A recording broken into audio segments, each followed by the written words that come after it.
So a lot of you know that I'm in recovery. I went to this conference this weekend and it was great. And I shared on these 5 ways to get spiritually fit and, get these natural drugs going on your own. So it's 5 steps to maintain a strong mental health. So I'm going to share my screen and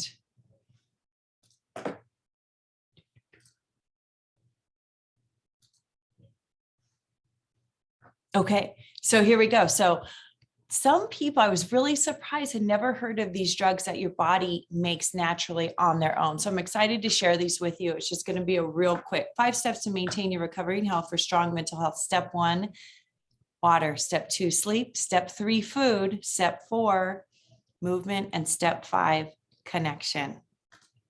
So step 1 is water, the most important. It's what you need to get your body flowing every day. How much water should you drink? How much water have you drank today? So water is in charge of carrying nutrients and oxygens from our cells, and it helps our digestion, mostly flushing out toxins and making you feel better skin complexion. Dehydration is the number 1 preventable illness that you can have. So how much water should you drink? Take your body weight, divide it in half.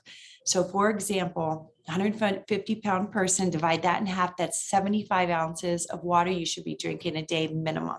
When should you drink water? First thing in the morning. Your body's been in a state of dehydration for the last 8 to 10 hours when you've been in bed. So as soon as you wake up, have a bottle or maybe 2 bottles of water before you have your coffee, and that will really help out. So water carries hydrogen and oxygen to the cells, and it's so important. It's the basis of everything. Drink more water. All right. Step number 2 is sleep. Sleep helps you maintain your serotonin levels. So we have a low level of serotonin going all day. But when you sleep and you get into those 4 stages of sleep, your body recharges to wake up with 100% full mood battery. And what do you want to do to protect your serotonin levels? You want to have a sleep hygiene. So what does that mean? Maybe what I like to do is my phone shuts off from 7 p.m. to 7 a.m. It goes into moon or do not disturb. So therefore, you can time block and do all your stuff in the morning and you're not getting hacked by your notifications going off. Cool the room down, take a bath, say your goodnight prayers, make sure you got rid of any regrets, keep your side of the street clean, and have a good night's sleep. I also love a good night tea. So there's 2 or 3 different teas that I love to drink at night to prepare for bed, but have a nice sleep routine and just make it, part of your day. Don't just rush and then crash. All right. Number 3 is food. This one is so important. So food can either be the slowest form of poison or the greatest medicine. It's really up to you to choose the food that is best for your body, but really stuff that makes and restores you.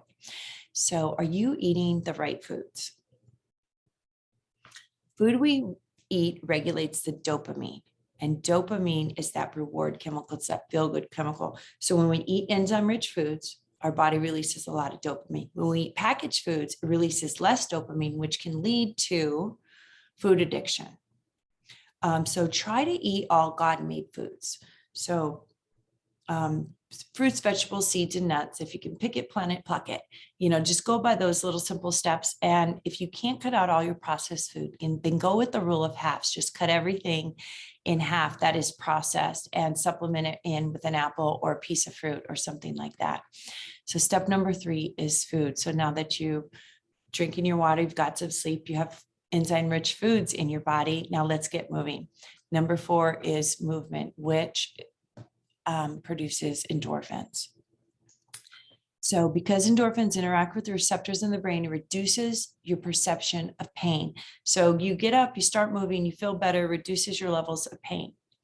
Now we need to bust the myth that to move or to work out, you need to go to the gym. I think we squashed that myth already during quarantine. So just 30 minutes of walk outside has been proven to reduce mostly all diseases. So the key is to find something that you like. You might need a high impact class, a boxing class or jump rope or something like that, or you might just grab a friend for a walk and talk.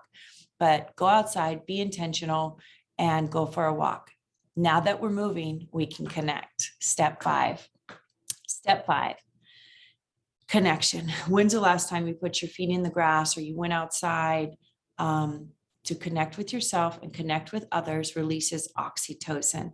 So on a basic level, this oxytocin is known as the love hormone. So on a basic stage, oxytocin is strictly linked with our reproduction as a species. Now, oxytocin is released, plain and simple, when you like yourself and when you like others. So be intentional about your day. Start your day off with gratitude. Connect with your higher power, asking for his will, not yours, and reach out to your friends and ask them how they're doing.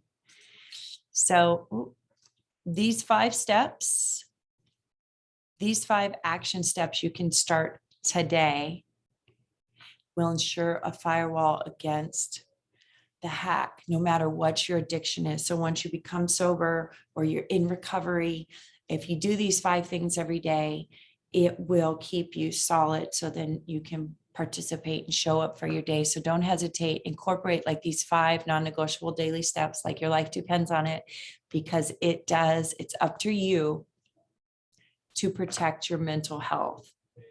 I'm going to say that again. Count on these 5 steps like your life depends on it, because it does. It's up to you to take charge of your mental health every day. We do recover. We can recover. We are all in this together. Thank you. And I love you. And you are enough.